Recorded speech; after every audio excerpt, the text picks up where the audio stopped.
Coba bayangkan Anda sedang duduk santai di warteg favorit Anda. Anda pesan sepiring nasi, ayam goreng, terus mungkin es teh manis. Sederhana kan? Tapi coba bayangkan lagi.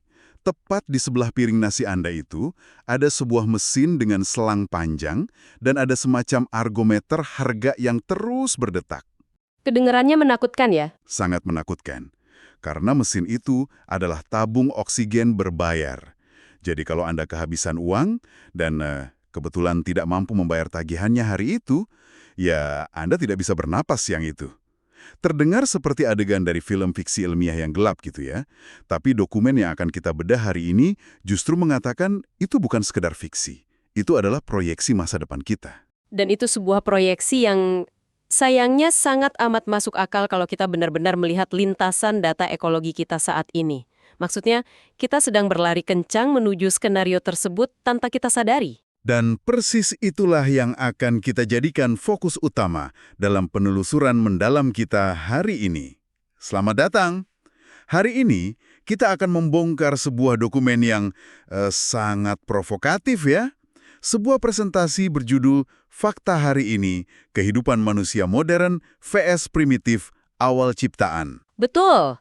Dan spesifiknya kita menelusuri bagian keempat dari dokumen ini. Ya, bagian keempat yang ditulis oleh F. Pace Diaz Alvi dari Kupang, Nusa Tenggara Timur. Dan yang menarik, ini dirilis tepat pada Hari Bumi Sedunia, tanggal 22 April 2026. Nah, untuk memberi Anda yang sedang mendengarkan penelusuran ini, sedikit konteks dasar ya. Di 3 bagian pertama dokumen ini, sang penulis meletakkan satu argumen sentral, yaitu sejak awal mula ciptaan, manusia itu dianugerahi kehendak bebas. Kehendak bebas yang tentunya punya konsekuensi kan? Pasti. Masalahnya, kebebasan itu selalu diiringi hukum sebab akibat. Keputusan kita mengeksploitasi alam memicu reaksi berantai yang luar biasa destruktif, mulai dari efek rumah kaca sampai pemanasan global. Dan satu-satunya alasan kita belum menghadapi kiamat ekologis hari ini adalah karena alam punya tamengnya sendiri. Tameng berupa tumbuhan ya? Tepat, tumbuhan dengan sistem fotosintesis alaminya yang terus bekerja tanpa henti. Oke, nah pertanyaannya sekarang adalah, di tengah kerusakan iklim yang rasanya sudah sangat parah ini, dapatkah ambisi teknologi kita seperti mesin raksasa fotosintesis buatan benar-benar mengobati luka bumi? Ataukah sistem alam yang sering kita ejek sebagai sistem primitif itu ternyata memiliki kesempurnaan yang mustahil ditiru oleh laboratorium manapun? Nah, untuk menjawabnya, kita jelas tidak bisa hanya berasumsi. Kita harus membedah cara kerjanya secara saintifik. Bagaimana kalau kita bandingkan langsung mesin alamiah ciptaan awal ini dengan inovasi buatan manusia? Oke, mari kita bedah perlahan ya. Kalau kita bicara soal efisiensi, angkanya benar-benar membuat saya terkejut waktu baca. Selembar daun hijau yang Anda lihat di halaman rumah, yang melakukan fotosintesis alami setiap detik, ternyata hanya memiliki tingkat efisiensi sekitar 1-6% dalam mengubah energi matahari menjadi energi biologis. Sangat kecil ya kelihatannya? Iya, sangat kecil. Sementara itu, teknologi fotosintesis buatan yang digarap para ilmuwan modern diklaim bisa menembus efisiensi 10-25%. Secara matematis, manusia seolah menang telak di sini. Ya, di atas kertas, 25% itu adalah angka yang revolusioner. Itulah mengapa korporasi raksasa di berbagai negara maju berlomba-lomba memompa miliaran dolar ke dalam riset ini. Maksud saya, mereka melihat peluang besar untuk mendesain ulang cara bumi bekerja. Dokumen ini memberikan daftar pilot project yang sejujurnya luar biasa ambisius. Di Amerika Serikat ada OchoChem. Terus di Jerman ada Reticus. Ini semacam kolaborasi antara Siemens Energy dan Evonik. Di Jepang juga ada proyek NEDO yang ditargetkan komersial tahun 2040. Belum lagi ada So High-Tech, LISA, sampai Mitsubishi Chemical Group. Betul, pemain-pemain besar semua itu. Tapi sebelum kita terlalu kagum, saya butuh Anda menjelaskan mekanismenya dulu. Bagaimana sebenarnya laboratorium-laboratorium super canggih ini meniru selembar daun? Karena saya yakin mereka tidak sekedar menanam pohon plastik di dalam lab kan? Tentu tidak. Prosesnya jauh lebih rumit dari itu. Secara sederhana, gini cara kerjanya. Mereka menggunakan panel surya skala industri atau lembaran fotokatalitik untuk menangkap cahaya matahari. Nah, ini menggantikan peran klorofil pada daun asli. Oke, panel surya sebagai klorofil buatan. Terus? Energi listrik yang didapat dari matahari itu kemudian ditembakkan langsung ke dalam sebuah reaktor yang berisi air dan karbon dioksida. Listrik ini secara paksa memecah ikatan molekul air dan CO2, lalu menyusunnya ulang. Menyusunnya ulang menjadi apa? Oksigen. Sayangnya bukan. Mereka menyusunnya menjadi hidrogen bersih, bahan bakar cair, atau bahan kimia dasar seperti olefin. Dan olefin ini biasanya dipakai untuk membuat plastik. Tunggu sebentar. Jadi, mereka menggunakan cahaya matahari untuk memecah molekul dan membuat bahan bakar atau plastik. Wah, ini mengingatkan saya pada sebuah analogi. Analogi apa itu? Bayangkan gini, manusia berhasil menciptakan mesin fotokopi yang super canggih. Mesin ini bisa menyerap kertas dan tinta 5 kali lebih cepat dari mesin biasa. Itulah efisiensi 25% yang dibanggakan tadi. Tapi begitu tombol print ditekan, yang keluar bukanlah dokumen penting yang kita butuhkan, melainkan lembaran plastik. Itu perumpamaan yang sangat akurat. Kan aneh ya? Berdasarkan tabel dari National Institutes of Health di dokumen ini, mesin fotosintesis buatan ini menghasilkan bahan bakar dan hidrogen. Mesin ini sama sekali tidak mencetak glukosa yang bisa dimakan, dan yang paling fatal menurut saya, ia tidak menghasilkan oksigen secara jelas. Nah, disinilah letak fakta yang paling mengerikan. Yang membedakan antara hype teknologi dan realita ekologis. Anda baru saja menyentuh ilusi terbesar dari teknologi ini. Ilusi bahwa teknologi ini akan menyelamatkan lingkungan. Tepat sekali. Mengapa efisiensi 25% itu sebenarnya sangat semu? Karena efisiensi konversi energi di dalam tabung reaksi itu sama sekali tidak sama dengan kelangsungan hidup ekosistem. Dokumen ini menjabarkan dengan sangat rinci mengapa teknologi ini justru membawa petaka baru. Petaka seperti apa maksudnya? Bukankah hidrogen bersih itu hal yang bagus untuk menggantikan bahan bakar fosil kita? Secara konsep bahan bakar, betul. Tapi mari kita lihat harga di balik layar yang harus dibayar mahal oleh bumi. Pertama, untuk membuat reaktor fotokatalitik itu, Anda butuh material logam berat dan katalisator langka. Dan dari mana itu didapat? Harus ditambang lagi kan? Lahan sangat luas yang seharusnya bisa jadi habitat hewan liar atau lahan pertanian untuk ketahanan pangan, justru ditutup rapat oleh beton dan panel surya raksasa. Jadi intinya kita membabat hutan alami untuk membangun hutan baja dan kaca. Sangat ironis, tapi iya. Dan ada satu lagi ancaman genetika yang disoroti tajam oleh penulis dokumen ini. Di dalam eksperimen rekayasa tingkat atom ini, para ilmuwan menggunakan bahan kimia mutagen. Mutagen itu yang bisa mengubah DNA ya? Betul. Jika sampai ada limbah atau kebocoran genetika ke ekosistem lokal, ini berisiko menciptakan mutasi pada mikroorganisme tanah dan air secara tidak terkontrol. Kita ini ibaratnya sedang bermain api dengan tatanan dasar ekologi demi memproduksi bahan bakar. Sambil sama sekali mengabaikan fakta bahwa sistem mahal ini tidak menyumbang satu tarikan napas pun untuk manusia. Sama sekali tidak ada oksigen yang dihasilkan untuk kita hirup. Wah, ini membuat saya benar-benar bingung. Kalau teknologinya sangat mahal, rakus lahan, beresiko menciptakan mutasi genetik, dan bahkan tidak memberi kita oksigen, mengapa manusia begitu putus asa mengejarnya? Mengapa tidak biarkan saja pohon-pohon yang kita sebut primitif itu bekerja melakukan tugasnya? Keputusasaan itu muncul karena manusia sebenarnya tahu mesin primitif yang dikasih gratis oleh alam itu sudah hampir hancur lebur oleh tangan kita sendiri. Untuk memahaminya, kita harus melihat jejak berdarah dari apa yang selama ini kita banggakan sebagai sebuah revolusi.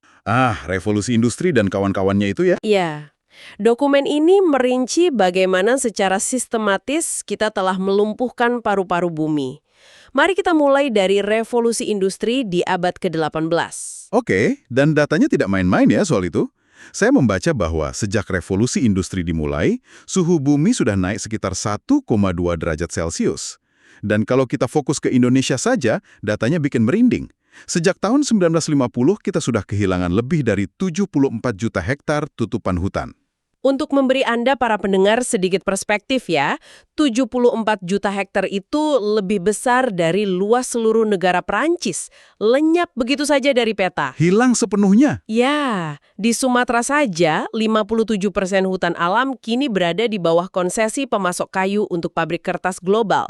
Tapi yang menyedihkan, kehancuran ini bukan cuma ulah pabrik kertas atau industri berat. Terus dari mana lagi? Dampaknya luar biasa merusak. Revolusi hijau dan revolusi biru. Oke, saya paham mengapa pabrik kertas merusak hutan. Karena mereka butuh kayu. Tapi revolusi hijau, bukankah itu program pertanian massal untuk mencegah kelaparan global? Menanam pangan seharusnya berdampak positif bagi planet ini dong. Di atas kertas terdengar sangat mulia. Sayangnya, mekanismenya di lapangan tidak seindah namanya. Revolusi hijau memicu intensifikasi pertanian ekstrim. Kita tidak menanam ekosistem yang beragam seperti hutan alami. Yang kita lakukan adalah membabat hutan hujan tropis yang kaya nutrisi untuk digantikan dengan perkebunan monokultur. Monokultur itu berarti cuma satu jenis tanaman saja dalam area yang sangat luas ya? Betul, seperti perkebunan kelapa sawit. Dokumen ini mencatat bahwa di tahun 2024 saja ada 175.400 hektar hutan Kalimantan yang hilang. Dan yang lebih gila lagi, ada rencana di tahun 2025 untuk mengalihfungsikan 20 juta hektar hutan menjadi lahan pangan industri. Tunggu, 20 juta hektar? Itu luar biasa besar. Sangat besar.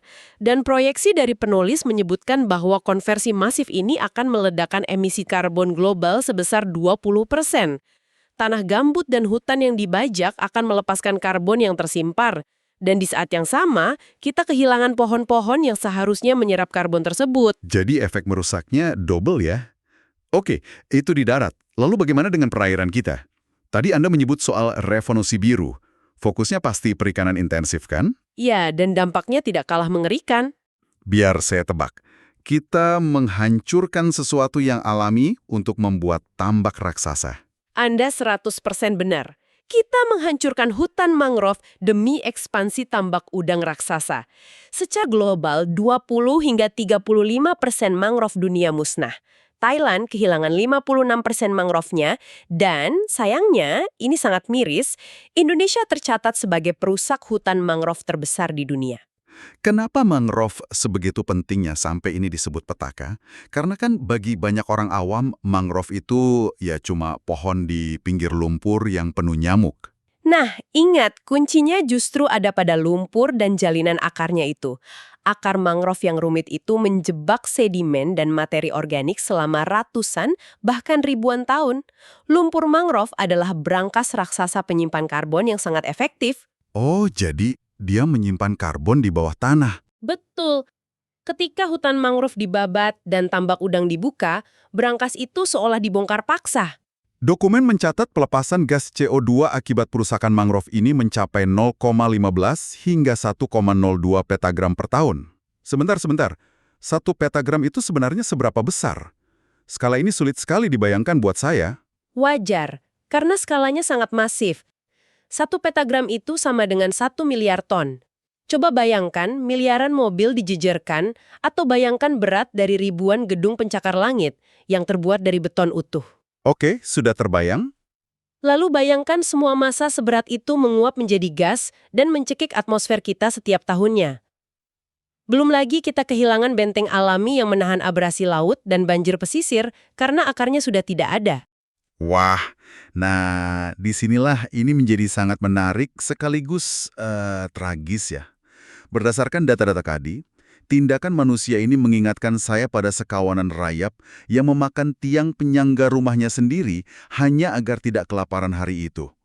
Kita memakan dinding dan tiangnya setiap hari supaya kenyang, tapi kita mengabaikan fakta bahwa sebentar lagi atap rumah itu akan runtuh dan menimpa kita semua sampai mati. Analogi rayap itu sangat akurat. Di dalam ilmu ekologi kita mengenal yang namanya istilah daya dukung alam. Pertanyaannya, berapa lama alam butuh pulih dari pembabatan 74 juta hektar hutan dan hilangnya miliaran ton karbon pesisir tadi? Apakah bisa pulih dalam ratusan tahun? Ataukah siklusnya ini memang sudah rusak permanen? Itulah ketakutan terbesarnya. Sementara alam semakin hancur daya dukungnya, jumlah mulut manusia yang butuh makan terus bertambah setiap detiknya. Dan itu membawa kita ke sebuah teori populasi klasik yang diangkat dalam dokumen ini. Teori abad ke-18 dari Thomas Robert Malthus. Malthus ini memperingatkan bahwa manusia berkembang biak secara eksponensial. 2, 4, 8, 16. Semakin lama semakin berlipat ganda dengan cepat. Ya, sementara kemampuan kita memproduksi makanan cuma tumbuh pelan secara aritmatika. 2, 4, 6, 8. Artinya, kelaparan dan krisis sumber daya itu adalah kepastian matematis. Tapi tunggu sebentar, mari kita tantang ide ini ya. Sejarah modern kan sepertinya sudah mematahkan Malthus. Bagaimana maksudnya mematahkan? Penulis sendiri kan mengutip pemikir seperti John Stuart Mill dan kelompok Neo-Malthusian. Mereka berargumen bahwa standar hidup yang lebih baik, pendidikan, dan program keluarga berencana atau KB itu bisa secara efektif menekan angka kelahiran. Bukankah mengontrol laju populasi adalah solusi yang masuk akal dan terbukti berhasil di banyak negara? Kalau kita tarik ini ke gambaran yang lebih besar, argumen Anda dan kelompok Neo-Malthusian itu memang logis secara demografi. Betul, kita bisa mengerem angka kelahiran. Tapi sang penulis mengarahkan kita pada satu fakta absolut yang tidak bisa dimanipulasi oleh program KB atau pendidikan sehebat apapun. Fakta apa itu? Bumi ini tidak bertambah luas, ukuran planet kita statis. Sebanyak atau sesedikit apapun manusianya nanti, ada kebutuhan biologis yang mutlak tidak bisa ditawar, yaitu makanan dan oksigen. Dan dari mana oksigen itu berasal? Sekali lagi, bukan dari reaktor laboratorium 25% tadi, melainkan dari ciptaan primitif berupa tumbuhan hijau. Wow, ukuran planet statis, tapi pabrik oksigennya terus-menerus kita tebang ya? Dan ini menyambung ke salah satu fakta yang menurut saya adalah aha momen terbesar saat saya membaca dokumen ini. Penulis membahas tentang misteri di balik desain atmosfer bumi kita. Ya, coba perhatikan komposisi atmosfer yang dihirup manusia sejak awal penciptaan. Atmosfer kita ini unik, terdiri dari 79% gas nitrogen, hanya sekitar 21% oksigen, dan 1% sisanya adalah gas-gas lain. Rasio nitrogen terhadap oksigen itu 4:1 ya? Sangat dominan nitrogen. Betul. Pertanyaannya, mengapa nitrogen sebegitu dominan, padahal miliaran paru-paru makhluk hidup, mulai dari manusia sampai paus di lautan, itu rakus menghisap oksigen setiap detik? Mengapa yang 21% itu tidak pernah habis tersedot? Karena, dan ini saya meminjam metafora brilian dari si penulis ya, nitrogen itu diibaratkan sebagai ASI atau air susu ibu bagi ekosistem bumi. Persis. Ini adalah sebuah mekanisme desain primitif yang tingkat kesempurnaannya luar biasa. Anda tahu bagaimana cara kerjanya? Boleh dijelaskan sedikit? Tumbuhan itu sebenarnya tidak bisa bernapas atau menyerap langsung gas nitrogen dari udara. Tapi bakteri di dalam tanah dan di akar pohonlah yang bertugas menarik gas nitrogen ini, lalu mengubahnya menjadi nutrisi seperti nitrat. Nitrat inilah yang menjadi makanan utama atau ASI bagi tumbuhan. Jadi mereka disusui oleh bumi? Benar. Karena disusui oleh nitrogen secara melimpah tanpa henti, tumbuhan bisa tumbuh sangat subur, daun-daunnya melebar maksimal, dan mereka jadi memiliki tenaga yang praktis tak terbatas untuk memproses CO2 menjadi oksigen baru. Siklus ini sangat kedap, sangat stabil, dan berjalan otomatis. Selama pohonnya tidak ditebang ya? Nah, itu kuncinya.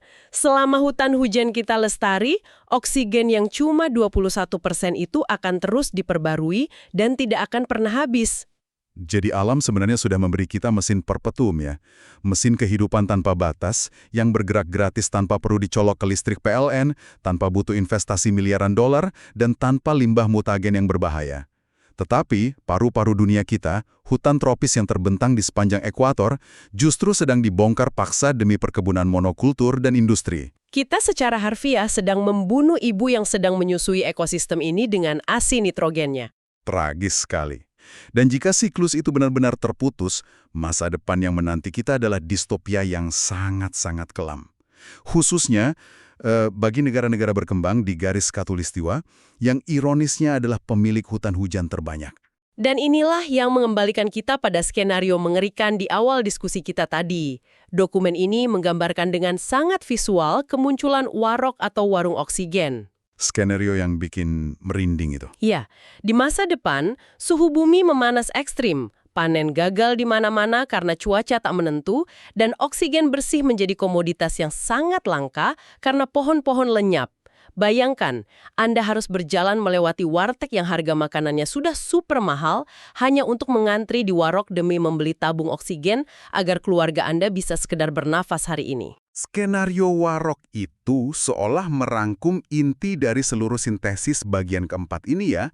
Kita dibuat tersadar dengan sangat keras bahwa teknologi tinggi seperti fotosintesis buatan, sehebat apapun ilmuwan Mitsubishi atau Siemens mempresentasikannya dengan grafik yang memukau, tidak akan pernah bisa menggantikan kompleksitas jaring biologi alami. Karena alam memiliki stabilitas dan presisi molekuler yang tidak tertandingi oleh teknologi buatan manusia manapun. Jadi intinya, teknologi tidak bisa menyelamatkan kita dari kebodohan kita sendiri. Tepat, dan penulis memberikan sebuah teguran moral yang sangat keras di akhir presentasinya. Kemajuan iptek itu seharusnya diarahkan untuk kesejahteraan seluruh umat manusia, tanpa merusak jaring kehidupan makhluk lain. Bukan malah merusak rumah kita sendiri. Benar.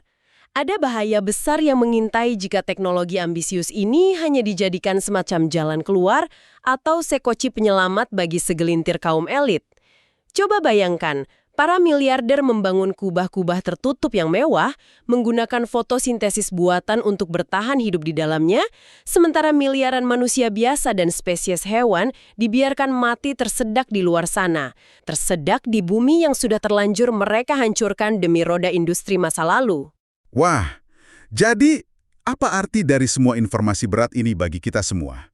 Mari kita coba rangkum perjalanan luar biasa kita hari ini. Di satu sisi, manusia modern terbukti sangat arogan dengan kemampuan teknologinya. Kita menciptakan mesin berharga miliaran dolar untuk meniru selembar daun, tapi ternyata efisiensinya itu semu. Harganya sangat mahal dan berisiko merusak genetik lingkungan tanpa menghasilkan satu molekul oksigen pun untuk kita. Sebuah ironi teknologi yang mahal. Iya kan? Dan di sisi lain, alam ternyata memiliki sistem yang sepenuhnya gratis dan sempurna, di mana nitrogen bertindak sebagai ASI yang menghidupi pabrik oksigen abadi kita. Namun, dengan sadar dan penuh keserakahan, kita malah menghancurkannya. Revolusi industri membakar karbon ke udara, revolusi hijau menukar paru-paru berharga di Kalimantan dengan sawit monokultur, dan revolusi biru meratakan berangkas karbon mangrove demi tambak udang komersial. Dengan kata lain, kita menukar mesin pendukung kehidupan yang gratis dan abadi itu dengan tumpukan uang tunai sesaat. Uang yang nantinya tidak akan pernah bisa kita gunakan untuk membeli napas saat pohon terakhir akhirnya ditebang.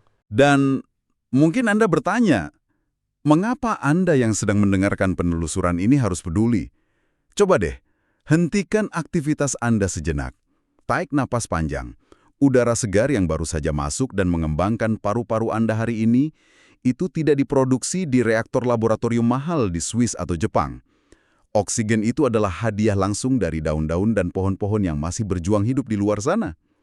Setiap detik kehidupan Anda, sistem alam yang sering kita sebut primitif itulah yang menjaga Anda tetap hidup. Ini adalah pengingat yang sangat kuat betapa rentan dan sangat bergantungnya kita pada hukum sebab akibat ekologi ciptaan awal ini. Sangat benar. Dan sebelum kita berpisah di penelusuran kali ini, saya ingin meninggalkan sebuah pemikiran untuk Anda renungkan sendiri. Sesuatu yang membangun dari ide dasar si penulis dokumen.